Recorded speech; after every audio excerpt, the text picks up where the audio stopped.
That is impossible. My brother Nathan in London is permitted to make a decision.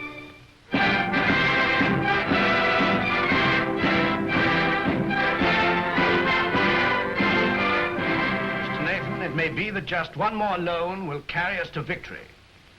You've been most generous, you and your brothers too. And I can assure you, sir, that His Majesty fully realizes that the House of Rothschild has already contributed 10 times as much as any other banking house in Europe. Captain Fitzroy arrived this morning from Wellington's headquarters, and he's told me how much the General appreciates what you've done. Lord Wellington's language on the battlefield can't be repeated, sir.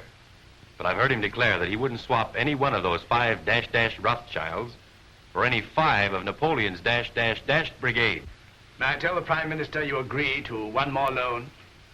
You realize, gentlemen, that the Allies are drawing on us throughout Europe?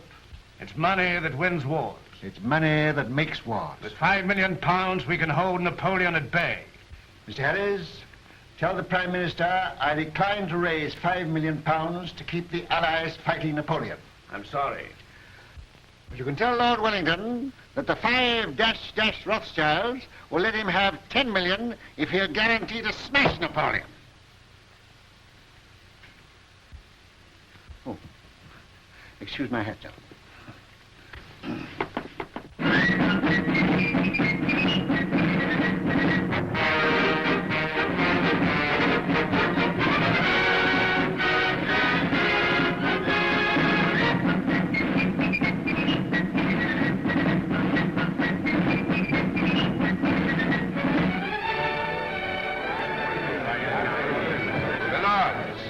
Gentlemen, once more England is indebted to her greatest soldier.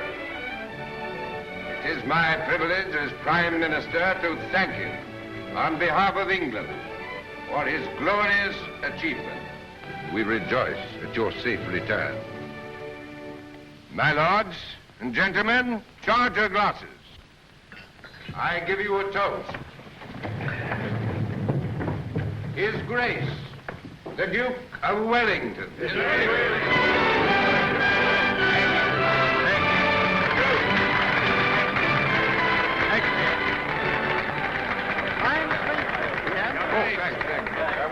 Well, that's over. Empty. Who's got some snuff here? Yeah. England, your greatest soldier. Yeah, that's all right. May I shake your hands, Your Grace? Thank you. Here it is. Why wasn't Rothschild here? There was some feeling. Wasn't he asked? Well, no, Your Grace. Some of these people... Wasn't the man who paid for these dash wars important enough? It wasn't a question of importance. It Well, was... if he can't come here, I suppose we can still go there.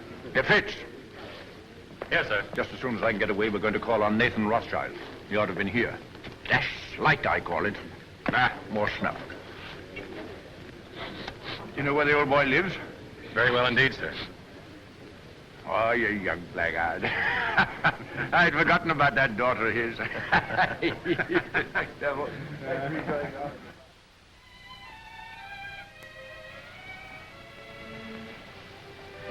Darling, No, I'm not sorry. Not in the least. neither am I. Just stopped. I've been trying to tell you for a long time. I've wanted to kiss you. Yes, I know that. But when it came, it was so sudden, it rather frightened me. Frightened? The captain of the guards to protect you? Ridiculous. Well, the captain of the guards is a very dangerous person. Only to his rivals. You know you're a very conceited young man. Hmm? You haven't even asked me if I loved you. Well, don't you? Yes, I do. I love you more than anything else in the world.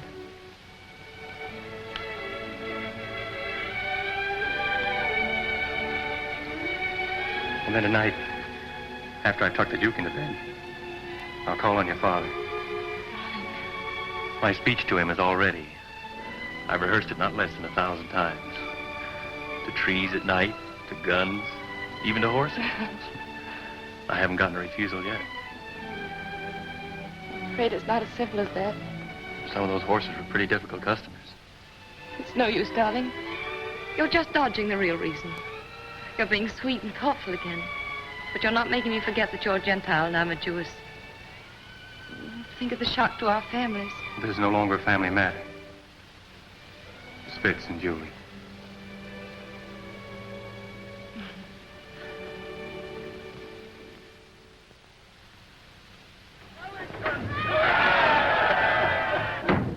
Hush, hush, hush. I've had that crowd at me heels all day. If they had any sense, it's you they'd be following around, not me. Oh, we Rothschilds have had just as big crowds following at our heels in Frankfurt, but not with cheers. Well, I'll cheer for you, gladly. And I hope one day Europe will realize she owes you something more than money. Well, my father was a man of peace. He told us never to loan money to make wars, always to end them. And that's been our principle.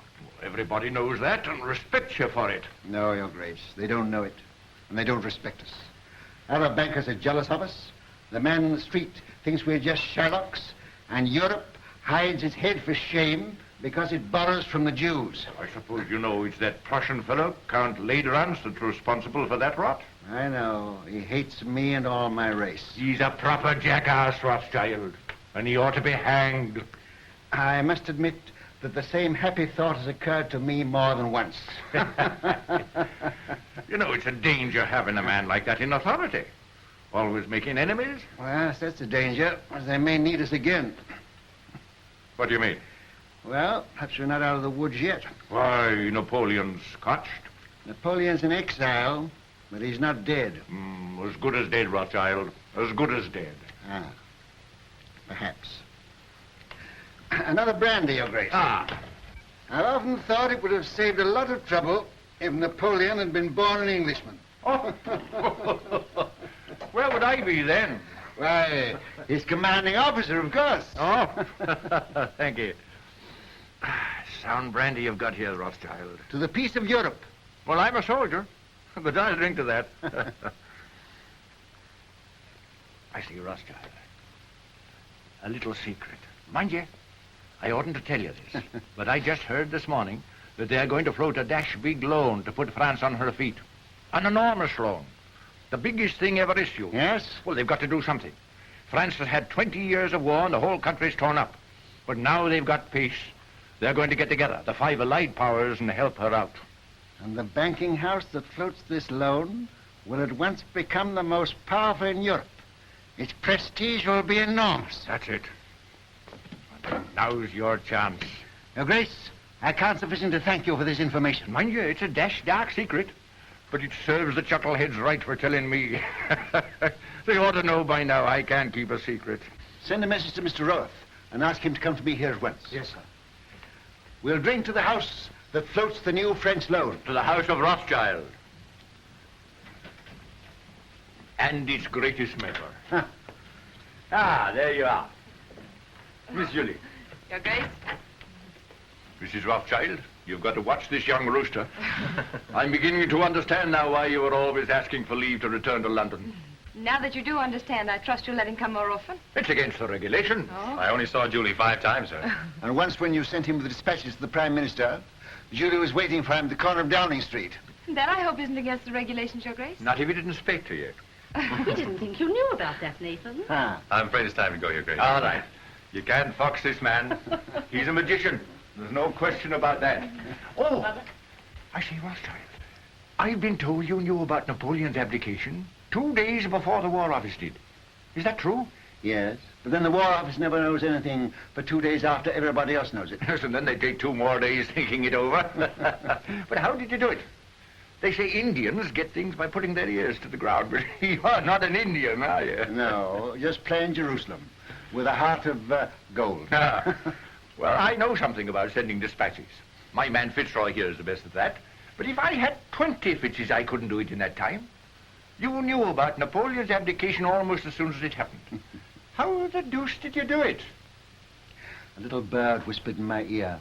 Oh, you don't intend to tell me, eh? Well, I don't blame you. Fitz, we'd better go before he makes us disappear like rabbits in a hat. Mrs. Rothschild, you've a charming home. And a charming daughter. Your Grace. I hope that dash crowd's gone. Ah, thank you.